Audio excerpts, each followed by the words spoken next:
ने भारत को जवान बनाया, चीन को जवान नहीं बनाया, अमेरिका को जवान नहीं बनाया, यूरोप को जवान नहीं बनाया भारत ने, जापान को जवान नहीं बनाया, भारत को जवान बनाया। सोचो क्यों? यदि अमेरिका को जवान बना देता तो अमेरिका का धर्म है युद्ध करना, राजनीति। वो हो सकता है और हथियार बनाता और सारी दुनिया को युद्ध की आग में झोंक करके खुद अपना स्वतंत्र हो जाता, आनंद करता। भगवान ने यूरोप को, इस समय इंग्लैंड को जवान नहीं बनाया। क्यों? इंग्लैंड बनता तो हो सकता है फिर से उपनिवेश बना लेता और व्यापार के लिए सारे भूमंडल पर फैल जाता। क्यों था? उसको भारत से और किसी दूसरे राष्ट्र से कोई लेना देना नहीं। वहां तो सिर्फ ईट ड्रिंक एंड बी मेरी, खाओ पियो और मौज करो, यावत जीवेत सुखम जीवेत ऋणम कृत्वा घृतम पिबेत। एक ही सिद्धांत चल रहा है। चीन को जवान नहीं बनाया, बनाता तो हो सकता है विस्तार में फिर वो पता पड़ा कि हमारे छोटे से भूटान को खा गया, पता लगता है कि और किसी देश को खा जाता, जैसे उसने तिब्बत को खा गया है, विस्तार करता रहता। भारत को जवान बनाया। सोचो, ये कोई सामान्य घटना नहीं है भारत की जवानी। इसके पीछे सुनिश्चित भगवान का विधान है, क्योंकि भारत के पास में एक बहुत दुर्लभ चीज है, वो उसकी संस्कृति। और संस्कृति के दो बहुत ही महत्वपूर्ण सूत्र हैं। एक सूत्र है आत्मवत सर्वभूतेषु, सारे जगत में भारत अपने आप को देखता है, उसका पराया कोई है ही नहीं। दूसरा सूत्र है वसुधैव कुटुंबकम, ये सारा जगत ही मेरा परिवार है, कुटुंब है। इसलिए जब कभी भी मैं विचार करता हूं भारत के रूप में, जब कभी भी मैं खड़ा हुआ हूं इतिहास के किसी कोने में, तो मैं सारी दुनिया को साथ लेके खड़ा होता हूं। और जब भारत की ये द्वीप कभी भी मध्यम हुआ है, कभी ये द्वीप पर आक्रमण हुए और ये अवनति की ओर गया है, तो सारी दुनिया गर्त में पड़ी दिखाई देती। आप पिछले 1000 साल का इतिहास देख लो, भारत में गुलामी का शासन रहा।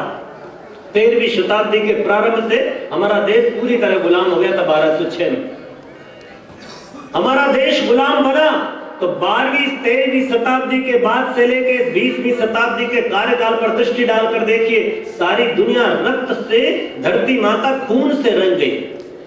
मार काट के अलावा कुछ बात नहीं दिखाई दी, सिर्फ तलवार चली, सिर्फ घृणा और द्वेष और ईर्ष्या ने जन्म लिया और चारों तरफ बर्बर अंधियारा फैल गया। मनुष्यता मानो बर्बर हो गई, जो दिखता वो मार काट मचाता दिखता। हम सब गवाह हैं इस चीज के, इस इतिहास के मित्रों।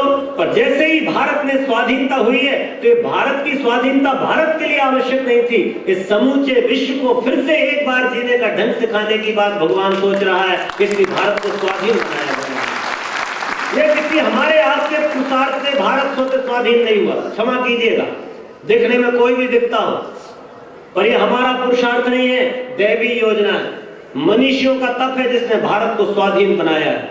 ये किसी एक आदमी का इंकलाब जिंदाबाद करने वाले मात्र व्यक्ति की बात नहीं है कि जो सारा भूमंडल पर राज करने वाले लोगों को मुट्ठी भर लोग खदेड़ दे, ये संभव नहीं है। गुलाम लोगों के पास ना सेना थी और ना साधन थे, ना हथियार थे, पर कोई ईश्वरीय चेतना ने ऐसा कुछ सरंजाम बिठाया कि भारत स्वाधीन हो गया। क्यों?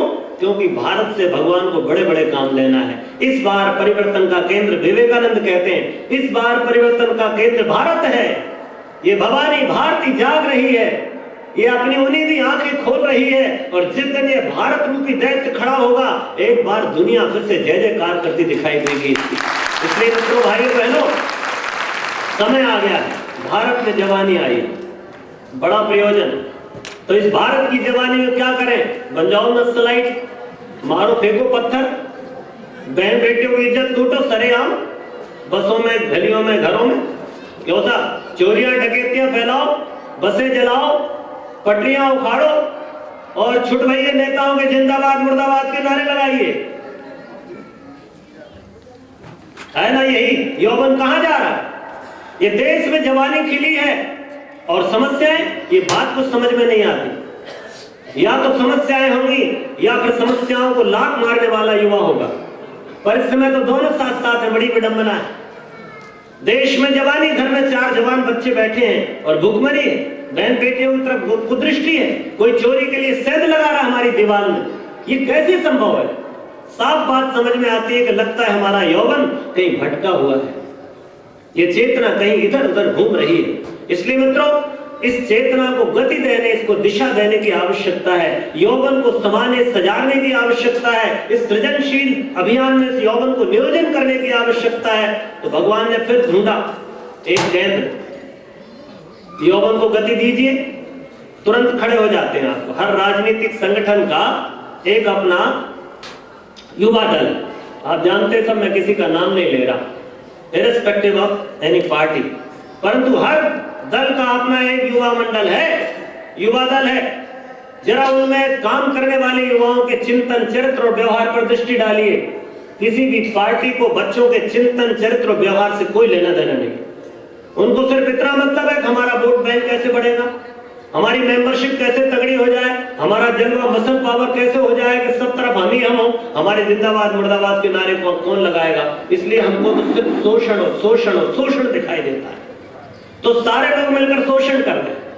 तो इन राजनीतिक पार्टियों से आप ये अनुमान नहीं लगा सकते या आशा नहीं कर सकते कि देश के यौवन को सही दिशा में ले जाएंगे। ये तो अपने अपने मतलब साँटने में लगे हुए लोग हैं। दूसरा वर्ग दिखाई देता है तो एक मल्टीनेशनल दिखाई देते हैं। हमारे देश के यौवन को ब्रेन ड्रेन नाम की बात आजकल चलती है।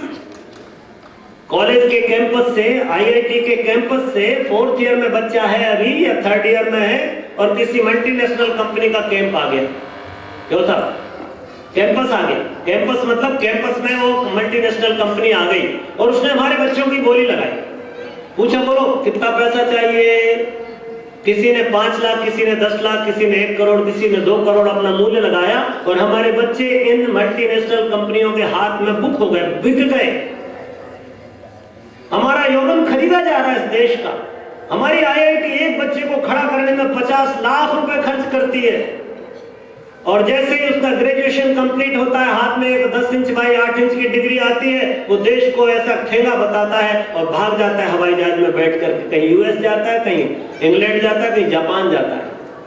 क्या मिलता है देश को? ये बिकने वाले मजदूरों पर आप क्या विश्वास करोगे और मल्टीनेशनल कंपनियों पर आप क्या विश्वास करते हो?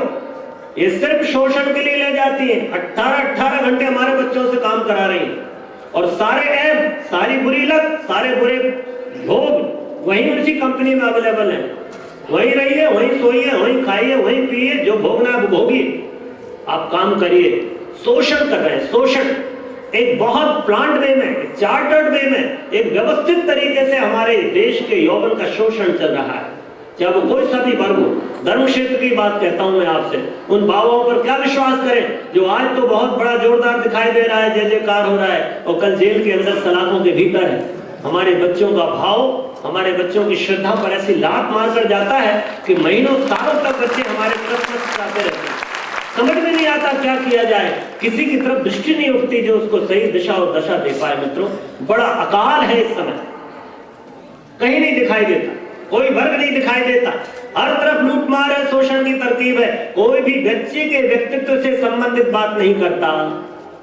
बाबा जी कहता है हमारे इस कान फुकवाओ और पैसे दान दक्षिणा लाओ और चेलों को बताओ और चेले जोड़ो, भ्रम फैलाओ। कोई आदमी ये नहीं कहता तुम्हारा जीवन कैसा है। एकमात्र संगठन है गुरुद्वार का जो कहते हैं कि अगर स्वारंभ करोगे तो आत्मनिर्माण से करो, व्यक्ति निर्माण से प्रारंभ करो, जब तुम बदलोगे तो दुनिया बदलेगी। सिर्फ गुरुद्वार और कोई नहीं। सिर्फ ये मशाल है मित्रों जो ये संदेश दे रही है, आत्मनिर्माण से राष्ट्र निर्माण में जुटो युवाओं, कोई दूसरा मार्ग नहीं। अपने निर्माण के बिना यदि किसी सृजन के कार्य में लगोगे तो सिर्फ विसंगति पैदा करोगे, विग्रह पैदा करोगे, आतंक पैदा करोगे, लड़ाई झगड़े बढ़ाओगे, अहंकार जगाओगे। आपका निर्माण नहीं हुआ, एक कच्ची ईंटों से पक्का भवन कैसे बन सकता है भाइयों बहनों? इसलिए जरूरत है पक्की ईंटों की जो स्वयं अपने आप में चिंतन, चरित्र और व्यवहार से ऊंचे हो, दृढ़ हो। भाई साहब ने सुबह कहा युवा तो चाहिए। उपनिषद में तैत्तरीय उपनिषद का ऋषि कहता है युवा स्यात्, युवा चाहिए, साधु युवा, अध्यायिका, आशिष्ट हो, दृढ़िष्ठ हो, बलिष्ठ हो। कैसा यौवन चाहिए वो उपनिषद बताता है। वो ये उद्घोष मशाल करती है कि युवा बनो परंतु आशावान बनो, अध्याय का बनो, अध्ययनशील बनो, दृढ़ निश्चय बनो, बलवान बनो, चरित्रवान बनो, शीलवान बनो। ये बात तो कोई कहता ही नहीं। कैसे भी रहो, ऐश करो, मौज करो, हमारे लिए बस जय जयकार करो, हमको कोई लेने देने नहीं तुम्हारे व्यक्तिगत जीवन से। मित्रों, इस तरह खंड खंड में बांट करके यौवन का शोषण चल रहा है। तो निवेदन एक ही है कि यदि इस समय कोई आशा की किरण है तो आशा की किरण ये मशाल है, ये युग निर्माण है, मंगलमय युग निर्माण योजना है। इस झंडे के नीचे, इस मशाल के नीचे खड़े हुए लोगों में आप अपनी गिनती कराइए। यही वो मशाल है जो आपके जीवन के अंधेरे को हरेगी और आपके जीवन के पथ को सदा के लिए आलोकित कर देगी कि आप बेधड़क चलते चले जाइए, आपकी दिशा और दशा दोनों ठीक रहेगी। तो भाइयों बहनों, ये युवा क्रांति वर्ष कुछ इस तरह का प्रयोजन लेके आया है। ये भगवान की योजना है। मैं आपको एक और दैविक बात बताता हूं, अद्भुत संयोग बता। जब 2016 में इस युवा क्रांति वर्ष का शुभारंभ हुआ, जुलाई का महीना था 2015 का, श्रद्धेय डॉक्टर साहब ने मन से आके कहा कि हमारा 2016 का वर्ष 6 महीने पहले, अभी यह समय नहीं आया, ऐसा कभी नहीं हुआ। बसंत पर्व के दिन ही घोषणा होती थी, पर इस बार 6 महीने पहले संदेश आ गया हिमालय का कि 2016 का वर्ष युवा क्रांति वर्ष होगा, घोषणा हुई।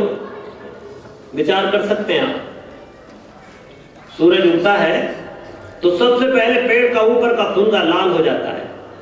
ये पहाड़ की सबसे ऊंची चोटी स्वर्णिम होती है, लाल हो जाती, सोने जैसी दमक उठती है। सबसे ऊपर वाले शिखर पर सबसे पहले संदेश आता है प्रभात का, पहली अरुण, पहली लालिमा वहां दिखाई देती है। बस ऐसा ही है शांति कुंज। 2016 में क्या होने वाला है, भगवान क्या करने वाला है, इसका संदेश 6 महीने पहले शांति कुंज की धरा पर आया।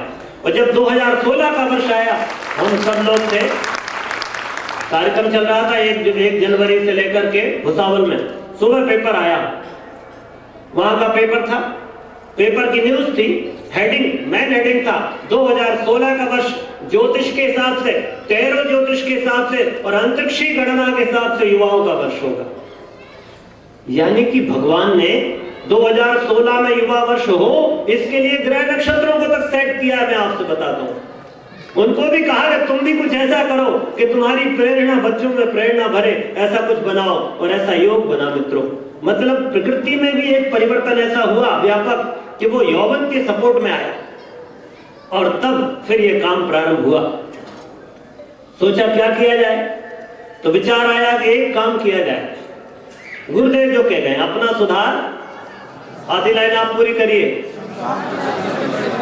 तो अगर संसार की सेवा करनी है तो मनुष्य गढ़ो, और मनुष्य गढ़ो सौरभ वीर्यवान, क्योंकि गुरुदेव सब नया नया करने को कह रहे हैं। मनुष्य भी नया नया, ईश्वरत्व भी नया, सब कुछ नया, सारी दुनिया नई बनानी है। यौवन को पकड़ो। विचार किया गया क्या किया जाए, तो आत्मनिर्माण की प्रेरणा और राष्ट्र निर्माण, विश्व निर्माण, युग निर्माण का लक्ष्य, इसलिए आत्मनिर्माण से युग निर्माण की ओर ये यात्रा है। ये पहला सूत्र रखा। दूसरी बात रखी कि बात अभी संदर्भ की, जब तक हम अपने देश के लिए बात करें तो देश के लिए साफ बात कही गई, यदि युवा बदलेगा, युवा जगेगा तो राष्ट्र जगेगा। इसलिए युवा जागृति बनाम राष्ट्र जागृति, ये संकेत रखा। 4 सूत्र दिए। युवा स्वस्थ बनेगा तो राष्ट्र सबल बनेगा, युवा स्वावलंबी होगा तो राष्ट्र संपन्न बन जाएगा, युवा हमारा शालीन बनेगा तो राष्ट्र में श्रेष्ठता दिखाई देगी, और युवा हमारा सेवा भावी बनेगा तो राष्ट्र सुख और समृद्धि की ओर प्रगति करेगा। इसलिए युवा जागृति बनाम राष्ट्र जागृति, ये भाव उभर कर आया और कुछ सूत्र निश्चित किए गए राष्ट्र निर्माण के। और प्यारे भाइयों बहनों, इसके साथ ही फिर अनेक बातें चल पड़ी। जब ये बात आती है तो कई हमारे युवा भाई बैठे हुए, कई लोग कॉलेज में, स्कूल में, हमारे डॉक्टर साहब जाते हैं, साहब जी, ये पूछते होंगे हम कोई सोते दिखाई दे रहे हैं, डॉक्टर साहब आप युवा जागृति कहने आए। प्रश्न उठता है, क्या युवा सोया हुआ है देश का? क्या आपको आंखें खुली दिखाई नहीं देती उसकी, वो सो रहा है? हाँ, थोड़ा सा परीक्षण करेंगे तो समझ में आता है, तात्विक दृष्टि रखेंगे तो समझ में आता है। जागृति का और सुप्त होने का, सोने का मतलब थोड़ा सा भेद है। जागृति में वस्तुएं दिखती हैं, जागृति में समस्याएं दिखती हैं, जागृति में संकट और मुसीबत दिखाई देती है, और सोए हुए आदमी को मुसीबत, संकट और किसी तरह की विपत्ति दिखाई नहीं देती। आप रात को सोए हैं, घर में चोर घुसा है, आप भी खर्राटे भरिए, वो भी आराम से अपनी चोरी करेगा, क्योंकि आप सोए हुए, आपको पता नहीं है। इसलिए समस्या तो है, संकट है, हो सकता है आपको छुरा मार दे, परंतु आप सोए हुए इसलिए आपको समस्या दिखाई नहीं दे रही। देश में घर में समस्या है पर दिखाई नहीं दे रही है, सुप्तावस्था है। और जागृति का मतलब है कि आपको समस्या दिखे, और यह विडंबना है। देश समस्याओं से ग्रसित है नौजवानों, राष्ट्र समस्याओं से भरा है नौजवानों, और तुमको दिखाई नहीं देता कि देश में पड़ोस में बहन बेटी के साथ क्या हो रहा है, कौन की इज्जत लूटी जा रही है, कौन दहेज की बलि पर चढ़ाई जा रही है, कौन सी नदियां प्रदूषित है, कहां भ्रष्टाचार है, ये हमको दिखाई नहीं दे रहा। तो मित्रों, कैसे जगा हुआ कहें? यदि समस्याएं देश की हमको दिखाई नहीं देती यौवन को, तो ये बात तय है कि हमारे देश का यौवन सो रहा है। मैं भटकने की बात नहीं करता, अभी भटकन तो बहुत बात की बात है। जिनको समस्याएं मुसीबतें दिखाई नहीं देती वो सोया हुआ आदमी है, और जागृत कौन? जिसे समस्याएं दिखें। पर इतने से भी बात नहीं बनती। चोर घुसाया और आप जाग गए। आपने देखा कि चोर घुसाया है, हाथ में खंजर है, तो आधे लोग तो और रजाई ऊपर ओढ़ लेते हैं कि देख ना ले हमको, डर के मारे आवाज नहीं लगा पाते, आवाज अंदर घुस जाती है। चिल्लाना चाहता है पर चिल्ला नहीं पा रहा है क्योंकि उसकी आवाज नहीं निकल रही। इसलिए एक तो वो वर्ग है जो जागृत तो है परंतु भीतर पौरुष नहीं, शक्ति नहीं है, सामर्थ्य नहीं है, प्रतिरोध की क्षमता नहीं है, चुनौती देने का साहस नहीं है। इसलिए मित्रों, जो साहस ना कर पाए, जो चुनौती ना दे पाए, वो वृद्ध है। और जो चुनौती दे, अरे रुको अभी बताते हैं तुमको कौन हो तुम, और पकड़ ले, कुंडी लगा के पहले धुनाई करे, और फिर चोर चिल्लाए कि बचाओ बचाओ, ये है जागृति के बाद जीवंतता। और ये जीवंतता होती यौवन। मजाक में जब घर में 4 बच्चे जवान बैठे हो, उस घर की बहन बेटियों की तरफ कोई दृष्टि कुदृष्टि डाल दे, उसकी दीवार में कोई सेंध लगा दे, उस घर की ओर गरीबी झांक ले, उस घर में कोई गंदगी आ जाए, कोई मुसीबत अपना पैर पसार ले, संभव नहीं है, संभव नहीं। यौवन माने पुरुषार्थ, यौवन माने जवानी, जवानी माने चुनौतियां। इसलिए मित्रों, बड़ी बात है कि आज इस बात को गंभीरता से समझने की जरूरत है। भटकन तो ठीक हो जाती है, ये सोए हुए आदमी को जगाने की चेष्टा करनी पड़ेगी।